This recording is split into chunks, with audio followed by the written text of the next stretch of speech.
Hi ladies and gentlemen, I hope you guys are doing amazing today with another video. So in today's video, once again, this particular video was inspired by one of my students, and we were discussing ego, okay? And so he asked me, he said, do you think having an ego is necessary? And of course, it was a very good question, right? And it's quite a difficult question to answer, but I will try to answer. Okay, I will try to kind of give you my thoughts on this. Okay, so do we really need an ego, right? Do we?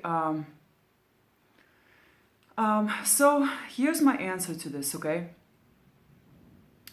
So kids develop their egos from their ego develops from around an age from 2 to 4, okay? Their super ego develops at around the age of 5, okay? And so for the most part, until a certain age, kids don't really have too much of an ego, right? So, and I noticed this about my own kid, okay? So basically what happens is if a parent is not careful, they can end up hurting their child, okay, because they don't have an ego, okay? So an ego is a sense of, it's a defense mechanism. It's our protection, right? In a sense, right? But so in a way, having that ego can protect you from those that don't have, the best intentions for you. Okay, and as you know, this world is filled with all kinds of different people, right? So some have good intentions, some have not so good intentions, right? So there's a balance, right? Oftentimes people can end up hurting us if we let them, if we take everything personally, even unintentionally, okay? So without their awareness, really.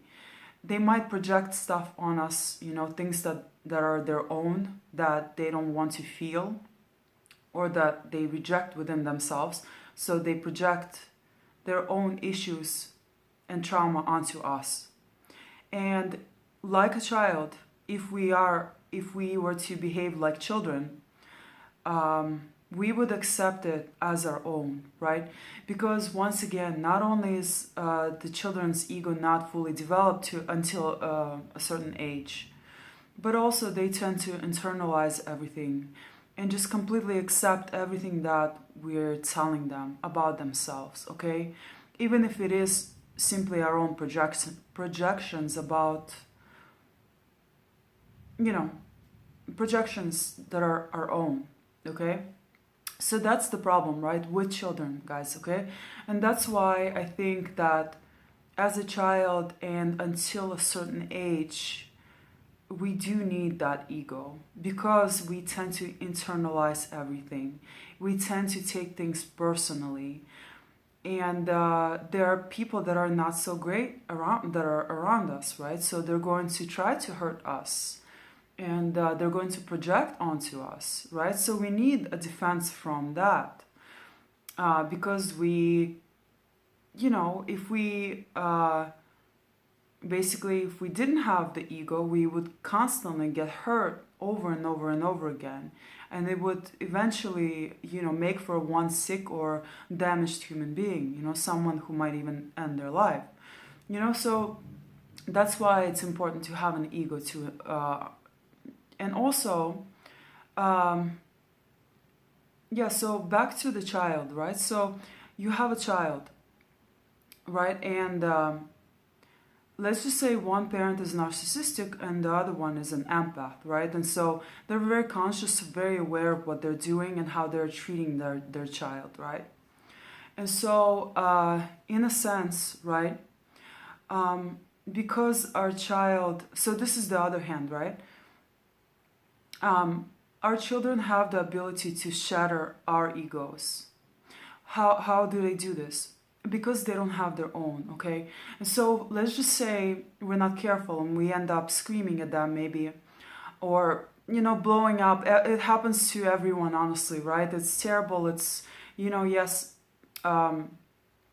but we can, have bad moments as parents, and that's okay, so but so you can end up saying something to your child that you didn't mean, right? Or you can end up yelling at them, or doing something that's kind of hurtful, right? And so when you do this, you actually, because they don't scream back at you, they don't react really in the way um, that hurts you back, right? You actually, and then they maybe like a few minutes later, they'll come to you and they will want to kiss you or hug you, right?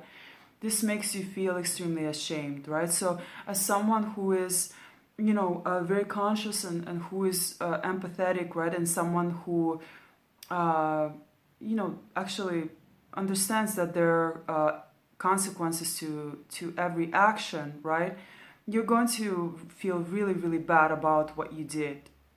You're going to feel shame, you're going to feel regret, and you're going to feel really, really bad, right? And so, in a sense, this shows you the things that you need to work on yourself. So your child was just a mirror for you, right?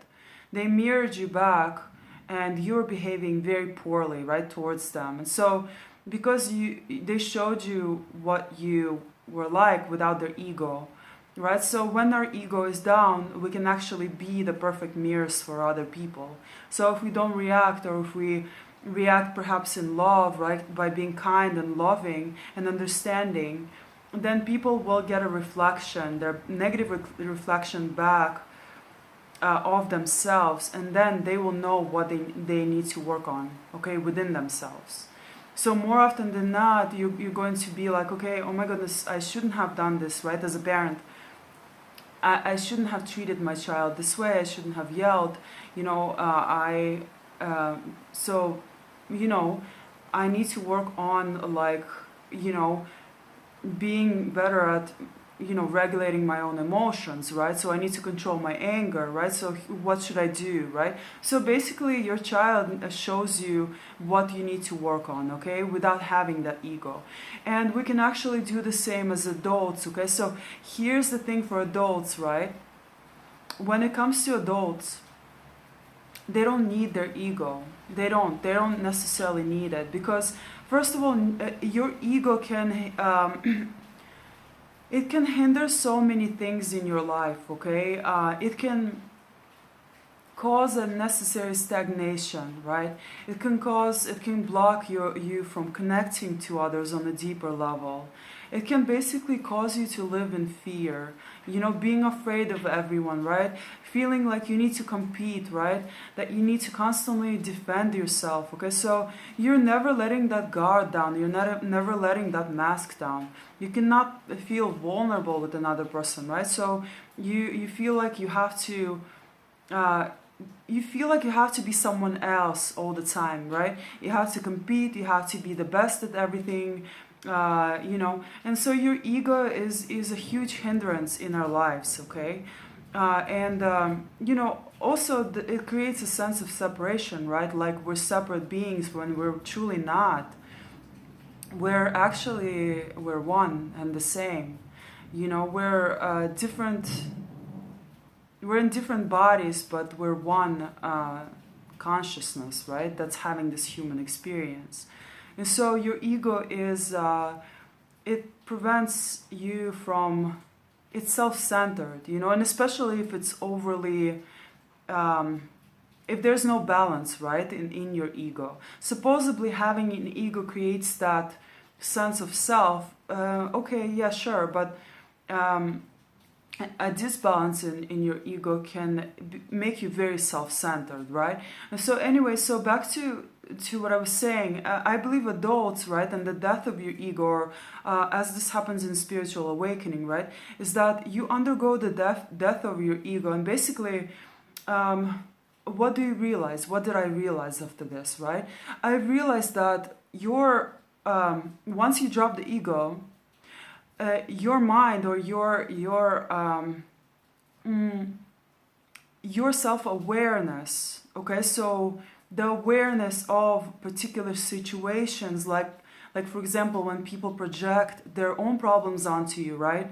When people are basically when you decide to no longer take things personally because they never are, right? You actually this becomes your other defense mechanism, okay, in a way, in a sense, right? So your awareness of why people do the things that they do it creates a deeper understanding of others while also defending you, okay? So because you're no longer taking things personally, this can defend you. The understanding, right? Understanding of people, why they're behaving the way that they do, it actually makes everything, it softens the blow. It doesn't, you're no longer affected by it, right? And so this is your defense, okay?